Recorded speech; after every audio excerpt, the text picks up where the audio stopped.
Viewers, நாங்களுடைய Lakshmi, நீங்கள் பார்த்துருக்கிறது 0 லக்ஷ்மி. கொஞ்சம் late ஆகிடுச்சு, சரி இப்போ பேசலாம். ரொம்ப முக்கியமாக இன்றைய ட்ராக்கில் பார்க்குறது கொடைக்கானல் போகிற ஒரு முடிவோட, தெளிவான முடிவோட சாரதமாக இருக்காங்க.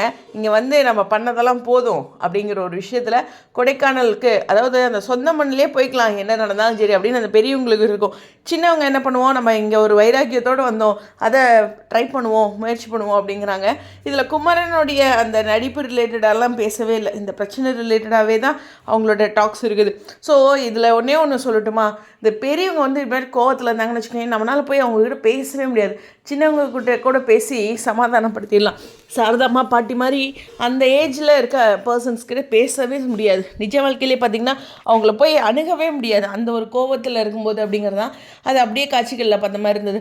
மற்றபடி பார்த்திங்கன்னா விஜய் இந்த பக்கம் ஒரு பெரிய நம்பிக்கையோடு இருக்கார். காவேரி போக மாட்டா, அவங்க என்ன வேணாலும் பண்ணட்டும் அப்படின்னு தாத்தா கிட்ட சொல்லும்போது அவரோட நம்பிக்கை தெரிஞ்சுது. பட் காவேரி விஜய் அவங்க 2 பேரும் ஒரு ஃப்ரேமில் என்ன சொன்னால் இவங்க இதெல்லாம் யோசிச்சுட்டு பேசிகிட்டு இருக்காங்க. காவேரி வந்து அக்கா கிட்ட தனிப்பட்ட முறையில் பேசுகிறாங்க, அக்கா எப்படியாச்சும் நீ சொல்லி இங்கே பண்ணிவிடுக்கா, நான் சொன்னால் அம்மா கேட்காது அப்படின்னு ஒரு ரெக்வஸ்ட் பண்ணிகிட்ருக்காங்க இங்கே. ஆனால் விஜய் வீட்டில் இருக்கணும்ல, பின்னுக்கு போகலாம், பட் ஆனால் நம்ம இங்கே தான் இருக்கணும் அப்படிங்கிறது, சென்னையில் இருக்கணும் அப்படிங்கிற ஒரு இதோட பேசிகிட்டு இருக்காங்க. ஓகே, கங்கா இதை ட்ரை பண்ணுறேன்னு சொல்லிட்டு கொஞ்சம் நகரும்போது விஜயும் காவேரி ஒருத்தர் பார்த்துக்கிற மாதிரி ஒரு சீன். உண்மையுமே இன்றைய சீனில் ரொம்ப ஒரு பியூட்டிஃபுல்லான சீன் அப்படின்னே சொல்லலாம். பட் ஆனால் வந்து காவேரி அழுதுட்டு போவாங்க, விஜய் அந்த இடத்துல எமோஷ்னலாக இருப்பாங்க. பியூட்டிஃபுல்னா அவங்களுக்கு ஒரு ஸ்பேஸே கொடுக்க மாட்டேங்கிறாங்க. இதுதான் அந்த பெரியவங்க ஒருத்தரை பிரிக்கணும் முடிவுன்னுட்டு எப்படிலாம் பிரிக்கிறாங்க. இன்றைக்கி பாட்டி சொன்ன ஒரு வார்த்தைகள்லாம் 100ல் 1 வார்த்தை என்னென்னா, ஆனதாக ஆகி போயிடுச்சு, கரெக்டு தான், தவறு பண்ணிட்டாரு. ஆனால் இப்போ வரைக்கும் அந்த தவறு இல்லை. வாழ்க்கையில் ஒரு மனுஷன் எடுத்துக்கிட்டிங்கன்னா அவன் தவறுகள் தப்பு அப்படிங்கிற ஒரு விஷயம் பண்ணாமல் எவனோட வாழ்க்கையிலையும் எவங்களுடைய வாழ்க்கையிலையும் இருக்காது. எல்லாத்துக்கு வாழ்க்கையிலையும் அப் அண்ட் டவுன்ஸ் இருக்கும். அது யோசிக்காமல் பண்ணிட்டேன், கோவத்தில் பண்ணிட்டேன், சுச்சுவேஷன் அப்படின்ட்டு ஏதோ ஒரு இடத்துல இருக்கும், புரிஞ்சிக்காமல் தெரியாமல் அப்படின்ட்டு. அந்த மாதிரி இதுவும் ஒரு டைப் ஆஃப் தப்பு தான். நான் தப்பு இல்லைன்னே சொல்ல, பெரிய தப்பு தான். ஒரு பொண்ணோட வாழ்க்கையிலன்னு இருக்கும். ஆனால் ஒரு எல்லா பேரண்ட்டுமே என்ன பண்ணணும், தன்னோட பொண்ணோட வாழ்க்கையை சரி பண்ண தான் பார்க்கணும் அப்படிங்கிறது தான். இது பணத்துக்காகன்னு ஊரில் 1000 500 சொன்னாலும் இதில் ஒரு லவ் இருக்குல்ல, அவங்க மறுபடியும் இது பண்ணியிருக்காங்களா, அதெல்லாம் கொஞ்சம் புரிஞ்சுக்கணும். ஸோ நிஜ வாழ்க்கையில் இவ்வளோலாம் ரோஷப்படக்கூடாது. ரோஷப்படுறதுங்கிறது வேறு, இது வந்து தேவையில்லாமல் வெட்டி வைராக்கியம்னு சொல்லுவாங்களே அது மாதிரி. இது வந்து அப்படி தான் நான் பார்க்குறேன். பாட்டி வந்து கரெக்டாக சொல்கிறாங்க. ஒரு அம்மா என்ன பண்ணணும், ஒரு பொண்ணை வந்து பொழைக்க வைக்கணும்னு பார்க்கணும். நான் ஒன்று சொல்லிட்டா, ஒரு எக்ஸாம்பிளுக்கு சொல்கிறேன், இது காவேரின்னு விட்டுருங்க. இப்படி ஒரு பொண்ணு ஒரு லைஃப்பில் இப்படி தான் இருக்குது, இதனால் தடுமாறி இருக்குது. வேறு ஒருத்தர் கல்யாணம் பண்ணி வச்சா இந்த வாழ்க்கையெல்லாம் டார்கெட் பண்ண மாட்டாங்களா? கரெக்டு தானே? நீ ஏற்கனவே 1 இயர் கான்ட்ராக்ட் தானே போனேன், கான்ட்ராக்ட் தானே இது பண்ண அப்படின்னு அந்த பொண்ணை டார்கெட் பண்ணுவாங்க. அப்போது இந்த வாழ்க்கையில் சரி பண்ண தான் பார்க்கணும், கரெக்டாக?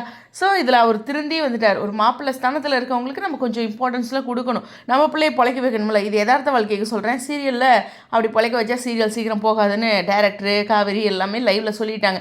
அதனால் இந்த அக்கப்போர் நடந்து தான் ஆகணும் அப்படிங்கிறது நம்மளும் ஏற்றுக்கிட வேண்டிய ஒரு விஷயம் தான். அடுத்து நிவின்னு ஒருத்தரை பெருசாக மலையாட நம்பிட்டு இருந்தோம்ல, அவர் நெகட்டிவாக பாசிட்டிவாங்கிற ஒரு இதில் இருக்கும்போது இன்றைக்கி நிவின் வந்து அப்பா பெரியதாக யமுனா கிட்ட மட்டும் சொல்கிறாரு தனிப்பட்ட முறையில் அப்படிங்கும்போது, நீ என்ன, நான் ஒரு அரைஞ்சு அந்த சீனை வேறு மாதிரி கொண்டு வந்திருந்தா அந்த ரீயூனியன் ஆயிருக்குமே.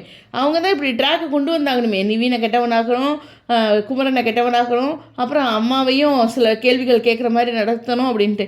ஸோ அதனால் நிவின் வந்து இல்லை, அவங்க வந்து அந்த 1 இயர் கான்ட்ராக்ட்லேருந்து மூவ் ஆகிட்டாங்கன்னு யமுனா கிட்ட விளக்கி சொல்லிட்டு இருக்காங்க. யமுனா எப்படியாச்சும் நம்ம வீட்டுக்காச்சும் அம்மாவை கூட்டிகிட்டு வரும்போது வேண்டாம் எங்கள் அம்மா இது மாதிரி பிரச்சனைலாம் உங்களுக்கு வேண்டாம், நான் வேறு ஏதாச்சும் சோர்ஸ் ஹெல்ப் பண்ணுறேன் அப்படிங்கிற மாதிரி சொல்லிட்டு போவார். இருந்தாலும் அதில் அவங்க கடைசியாக ஒரு சந்தோஷப்படுவாங்க பாருங்கள் யமுனா.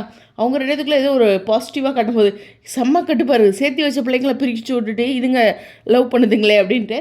எனிவேஸ் இந்த இதில் நிவின் வந்து ரொம்ப பெருசாக அதை ஆழமாக எடுத்து பேசாதது ஒரு வருத்தம் தான். பேசக்கூடிய இடத்துல தெளிவாக பேசணும். இதெல்லாம் ஒரு சீரியல்லேருந்து கற்றுக்குறாங்க. அம்மா வந்து பண்ணதும் தப்பு தான், நிவினும் கரெக்டாக வந்து அந்த இடத்துல போய் பேசணும். சும்மா வீட்டுக்குள்ளே 2 பேர்த்துக்கிட்ட பேசிட்டு என்னத்தப்போ அப்படின்லாம் இருக்கிறதும் தவறு தான். ஸோ ஓவராலாக பார்க்கும்போது நிறைய தவறுகள் இருந்தாலும் விஜயோட ஹோப்பும் உடைய தான் போகுது அப்படிங்கிறது இங்கே கவனிக்கக்கூடியது.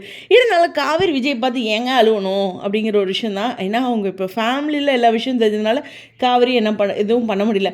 இதுக்கு ஒரே ஒரு சொல்யூஷன் ஆடியன்ஸ்க்கும் சரி அவிகாவுக்கும் சரி என்னென்னா, பொறுத்து தான் போய் ஆகணும், வேறு வழியே இல்லை.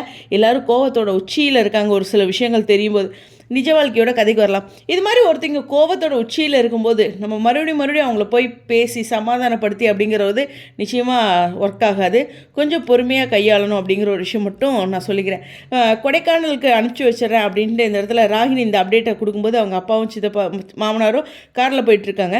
அப்போ இந்த அப்டேட் கொடுக்கும்போது அவங்க எங்கே வீடு பார்த்து போனாலும் நான் கொடைக்கானலுக்கு கொண்டு போயிடுறேன் அப்படின்னது, அம்மா கொடைக்கானல் போனேங்கிறது இந்த மாதத்தில் போன மாதத்தில் இது ஒரு கொடைக்கானல் ஷூட் நடந்துச்சு நம்ம நினச்சிட்ருக்கோம் கற்பனையில்.